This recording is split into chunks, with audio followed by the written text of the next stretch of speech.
और इस बीच आइए आगे बढ़ते हुए एक बड़ी खबर आपको बता दें। उपराष्ट्रपति चुनाव के लिए वोटिंग शुरू हो गई है और प्रधानमंत्री मोदी देखिए पहुंच चुके हैं और सभी ये आप सदस्यों को देख रहे हैं वोटिंग के लिए बाकायदा लाइन में खड़े होकर। पीएम मोदी मतदान प्रधानमंत्री ने किया है।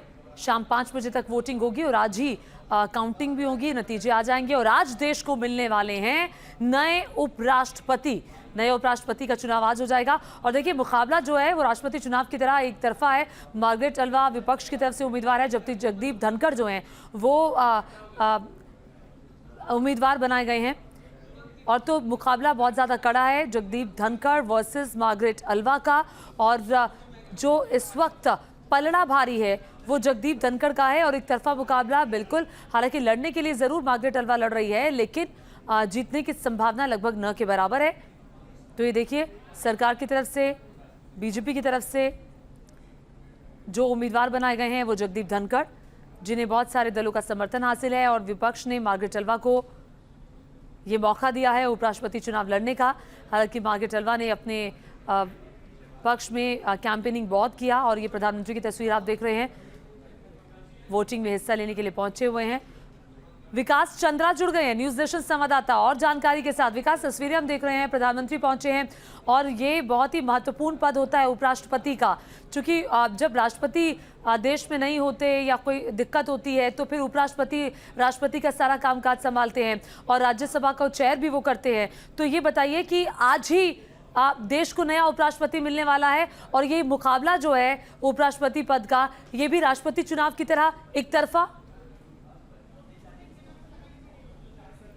जी, निश्चित तौर पर एक तरफा ही दिखाई दे रहा है कि अगर वोटों की संख्या की बात की जाए, और सबसे पहले था कि उपराष्ट्रपति चुनाव से अलग इसमें सिर्फ लोकसभा और राज्यसभा के सांसद ही वोट डालते हैं। और आपने देखा होगा कि राष्ट्रपति के चुनाव में तमाम विपक्षी लामबंदी और एकता के बावजूद 17 सांसदों ने क्रॉस वोट करके द्रौपदी मुर्मू जी को वोट अपना दिया था। तो वहाँ पर विपक्षी एकता कामयाब नहीं हुई थी और विपक्ष की तरफ से हालांकि बहुत कोशिश की गई थी। देखिए, जो मौजूदा उपराष्ट्रपति हैं एम वेंकैया नायडू, उनका कार्यकाल 10 अगस्त को समाप्त हो रहा है और आज वोटिंग की प्रक्रिया शुरू है। शाम 5 बजे तक वोटिंग होगी और लगभग 8 बजे तक परिणाम सामने आ जाएगा कि देश का अगला उपराष्ट्रपति कौन होगा।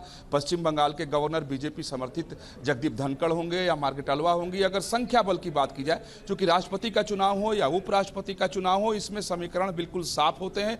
जो हालांकि इसमें कोई पार्टी की तरफ से व्हिप नहीं होता है, राजनीतिक आधार पर चुनाव नहीं होता है, लेकिन राजनीतिक आधार पर लामबंदी इसमें होती है। तो अगर लामबंदी की बात करें तो 388 वोट उपराष्ट्रपति बनने के लिए चाहिए होता है और अकेले बीजेपी के पास 390 वोट है। अगर पूरे एनडीए और दूसरे दलों ने जो समर्थन देने की घोषणा की, जिसमें शिवसेना है, बीएसपी है, तो लगभग 515 वोटों का आंकड़ा सामने आ रहा है कि इससे ज्यादा वोट जगदीप धनखड़ को मिल सकते हैं। तो वही कांग्रेस समर्थित प्रधानमंत्री ने वोट डाल दिया है, लगभग 200 वोट मिल सकते हैं। तो बिल्कुल साफ है कि तस्वीरें हम देख रहे हैं प्रधानमंत्री जाते हुए। और ये देखिए ये वो लम्हा जब प्रधानमंत्री ने अपना जो मतपेटी है उसमें नाम लिखकर अपना वोट देखिए कास्ट किया है, डाल दिया है।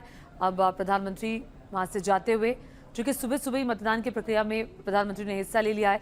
अब बाकी जो संसद के सदस्य हैं वो भी लगातार कतारों में खड़े हुए हैं, वो तस्वीर भी हमने आपको दिखाई। और ये देखिए संसद भवन में पीएम मोदी ने मतदान किया है और मुख्य मुकाबला Jagdeep Dhankhar versus Margaret Alva है। और जगदीप धनखड़ जो है उनके जीतने की संभावनाएं बहुत ज़्यादा हैं, चूँकि ज़्यादा सदस्यों का समर्थन उन्हें हासिल है। और लगातार हमारे साथ हमारे सहयोगी भी बने हुए हैं विकास चंद्रा।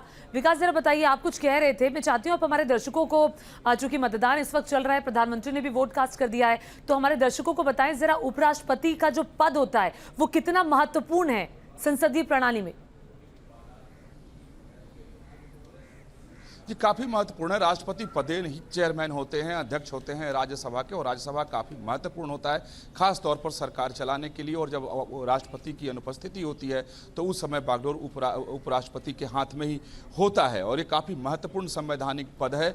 और शायद यही वजह है कि इस चुनाव को भी काफ़ी गंभीरता से लिया जाता है। सभी राजनीतिक दल अपने समीकरण इसमें बिठाते हैं। जैसा मैं पहले आपसे बात कर रहा था तो बताया कि हालांकि राजनीतिक दलों की तरफ से इसमें कोई व्हिप जारी नहीं होता है, इसमें लोकसभा और राज्यसभा के सांसद ही वोट डालते हैं। लेकिन आप उप राष्ट्रपति के चुनाव पर नजर डालिए तो 17 सांसदों ने क्रॉस वोट कर दिए थे, यानी वहां विपक्षी एकता कामयाब नहीं हुई थी। यहां भी विपक्षी एकता बनाने की कोशिश की गई है उपराष्ट्रपति चुनाव में भी। लेकिन अगर संख्या बल की अगर बात की जाए तो 388 वोट चाहिए होता है उपराष्ट्रपति बनने के लिए मौजूदा वक्त में, और अकेले बीजेपी के पास 390 वोट है। और जितने एनडीए के घटक दल हैं और जिन दलों ने जगदीप धनखड़ को समर्थन देने की घोषणा की है, खासतौर पर शिवसेना और बीएसपी की बात करें तो 515 वोट से ज्यादा जगदीप धनखड़ को मिल सकते हैं। यानी जो दर्शकों को आपने बताया था बिल्कुल उसी तरीके से एक तरफा लड़ाई यहां पर दिखाई दे रही है और 200 के आसपास वोट जो हैं वो मार्गरेट अल्वा को मिल सकते हैं।